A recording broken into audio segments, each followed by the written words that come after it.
Welcome to another episode of Dutch Guy's Garage. On this episode, we're going to be working on something expensive that isn't mine.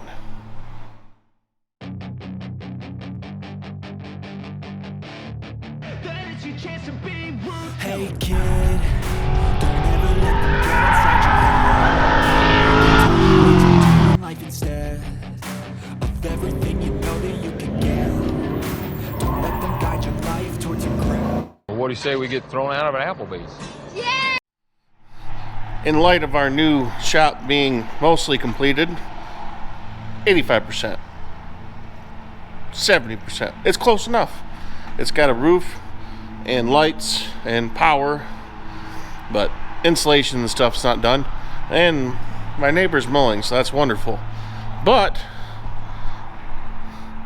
So we figured we'd work on something different that isn't F-body, Mopar, or tin grill Dodge truck. So behind us is this thing. It's purple. It's very shiny. I'm not sure I'm qualified to work on this, but apparently I'm supposed to. Let's take a closer look. So this is a 1937 Dodge Brothers Coupe, and it's, like I said, very shiny. So we're gonna wear gloves and things like that, and it needs a new rear end, rumble seat. Yes, very fancy. I would open the door to show you, but I do not trust this. Oh, lovely 7.3 power, smoky, absolutely wonderful. Look, jump, jump, jump. Gotta love living in the country. So, anyways, I would open the door, but I don't trust the rigidity of this car, being as it's jacked up. But it is a, what you call a 90s resto mod, like how they all were built.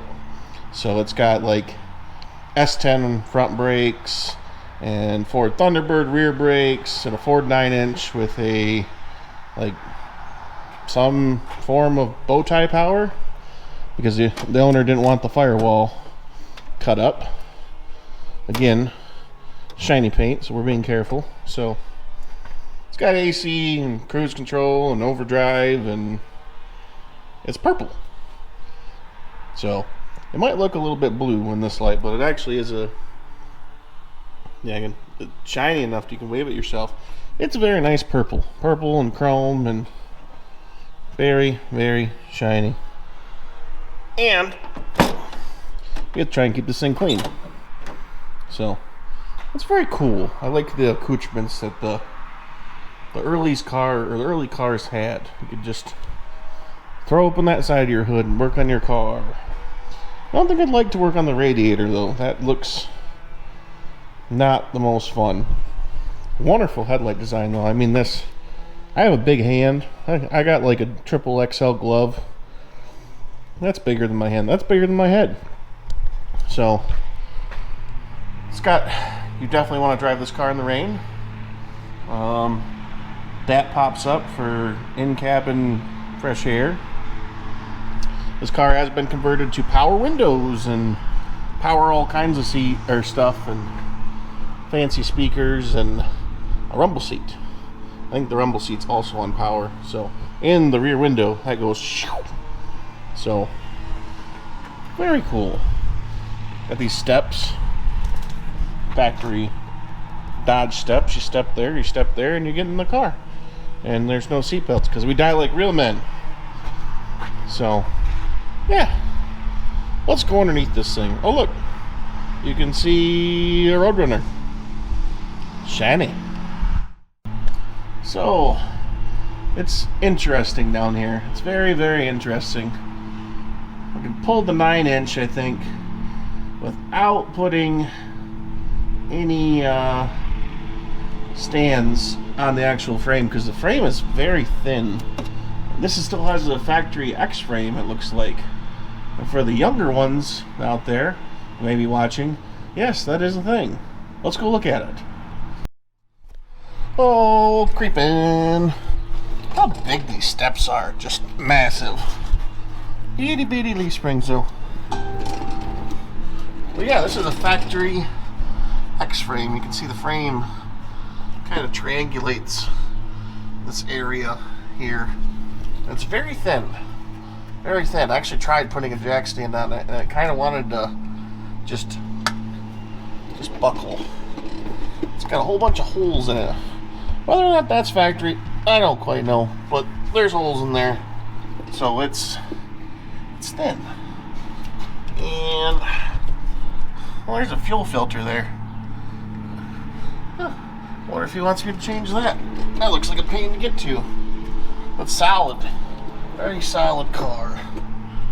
And what is that contraption? That's some sort of e-brake setup. Diomax. Oh, everything is very tight underneath here. Oh, I don't care for it.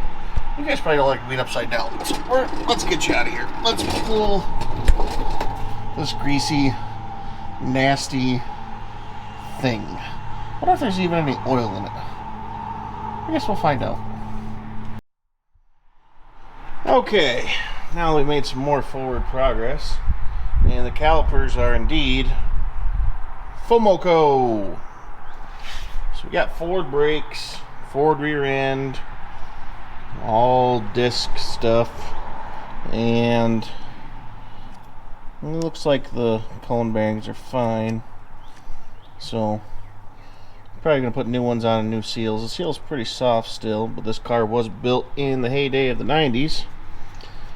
So that's a cute little axle shaft. That thing's maybe 2.5 feet long. So yeah, I'm gonna do the other side and forward progress. I'm glad we don't have to do the front brakes, so we're gonna have to order Ford stuff, Chevy stuff, Dodge stuff. The only thing we're missing is AMC to this party. Alright, continuing off where we left off before. It's next day. We got distracted. So, where we got last night, though, before we left off, is we got our 9-inch center section out, and we found that this innermost bearing, I think Ford calls it a carrier bearing, had fallen to pieces. So, I don't really see too much wear on the actual pinion or the ring gear. So we might have gotten lucky. We might be able to just scab this thing back together with a couple new bearings. And we did order a new Speedmaster center section, but I want to try it, you know. You can't screw up what's already screwed up. So, and I've never done this before, or at least on the Ford. So figured I'd just try it. So I called down the local speed shop, and they said there's 3 different bearing sizes for a Ford 9-inch. So we will have to go over to the press, and there's a little feeler collar thing with a bunch, or there's a retainer collar in there with a bunch of feelers, so we got to get out of there. The only thing that was left out of this was the race. All the rest of the bearings were, well, everyone's seen an exploded bearing, but half of the bearing was gone, but the shaft is not screwed up somehow. I still haven't figured out how that didn't end up screwed up, or the rear end itself just didn't lock up entirely. About half the bearing blocks were missing. So yeah, we'll take it down and see if we can put a new bearing in this thing and throw it back together on the cheap. Hey, we're back. So forward progress on the 37 Dodge Brothers Coupe. And the original 9-inch, as you guys seen, we were going to play with it. Decided that new 9-inch was probably the better perspective. There ended up being quite a bit of bearing material contaminating the rest of the housing, so we flushed it out good and put a new 370 27 spline 9-inch in it. So we're gonna air up the tires and take her for first test drive. Yeah, first time it's been out in like 8 months. So to be continued.